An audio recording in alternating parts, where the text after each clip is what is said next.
Here with the legend, the man, the myth here, Mr. Dave Mercer. So, returning back to Texas, heck of a week.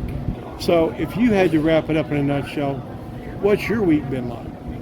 I mean, it's incredible. Fork, Fork's a special place to me regardless. I mean, without Fork, I don't have the job I have. I mean, it all started here with the Toyota Texas Bass Classic and grew to working for Bass. But Fork is, I explain to people, Fork's a lot like the Florida Keys. You run into people in the Florida Keys that said, I just went there, I was here for a week, and they never left. They have to be part of it. And this whole community, like when you stop at the stores and everything, it's just such a fishing community. We go a lot of places like that, but Fork's special. And Fork, I mean, you don't have to argue. I mean, if you look at the sharelunkers, half the legacy sharelunkers were from Fork.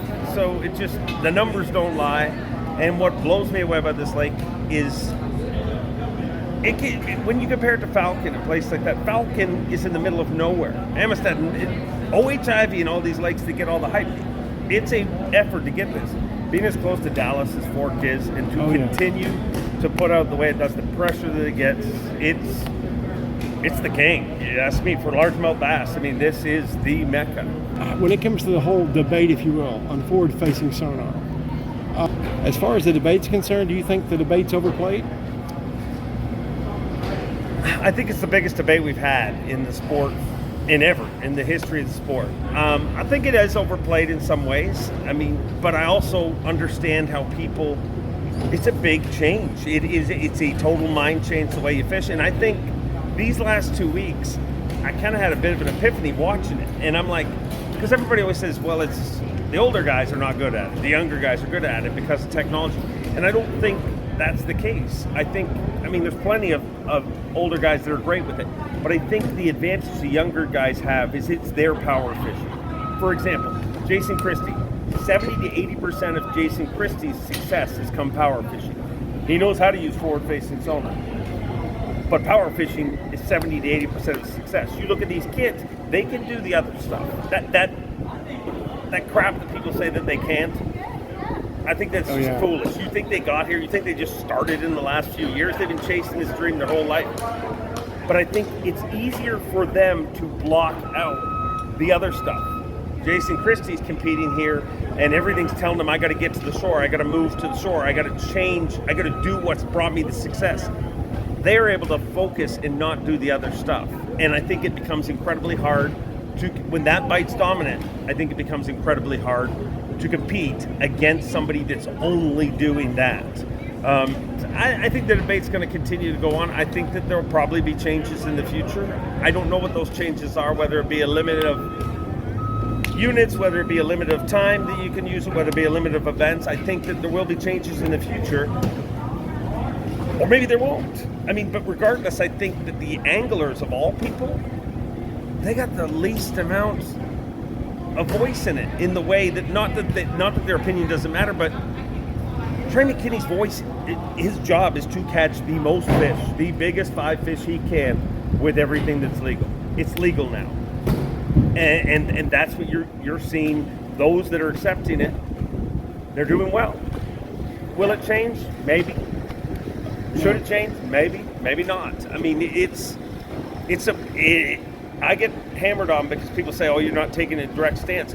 I don't have a direct stance. There's part of me that I love what it's taught us.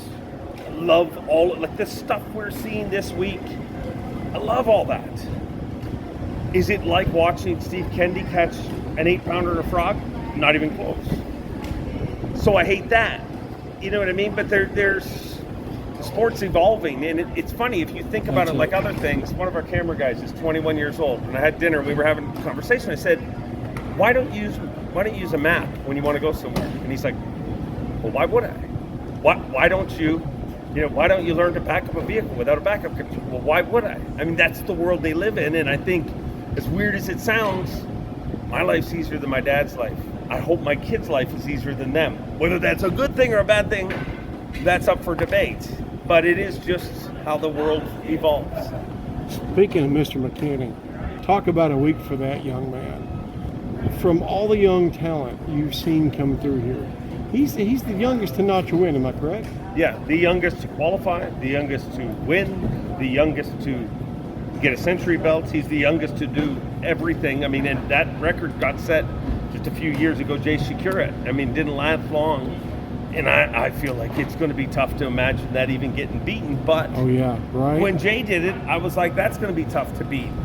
This group, I will tell you this about this group of rookies. We've had incredible groups. Last year, 4 wins came from rookies.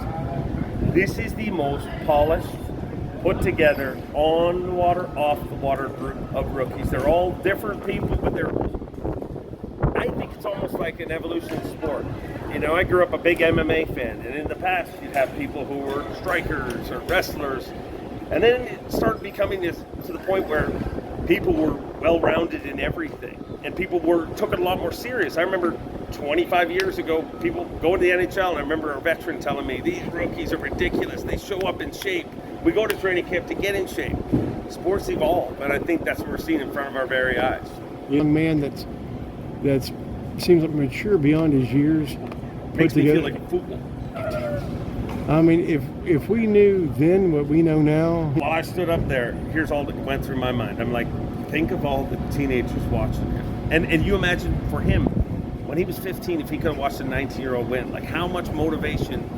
He's inspiring a generation. Absolutely. It's a beautiful thing. And I mean, you know, like, as far as the forward-facing sonar debate is, it is a lot of fun to come out here and get some first-hand accounts from folks. And I have heard that same reoccurring theme of it is a tool on the tool belt, not an end-all, and I like that. Our own personal biases, right? It's kind of what I've always thought. But I think you hit the nail on the head when it comes to kind of the evolutionary process. That's just where it is now. I mean, I remember when running a big thumper spinnerbait down along the bottom in the winter was the next new thing. Yeah. I mean, dates the hell out of us, but I mean, once upon a time, that was it. You know, and I grew up watching Hank Parker call his wife from the stage with the Triple Crown. Great moment. That's what got me hooked. I'm Dave Mercer, host of Facts of Fishing, Bassmaster Elite Series MC. This is Cerebral Tackle. Keep it wet. Thank you so much, sir. No I appreciate problem. it. Thank you Take for care. coming out.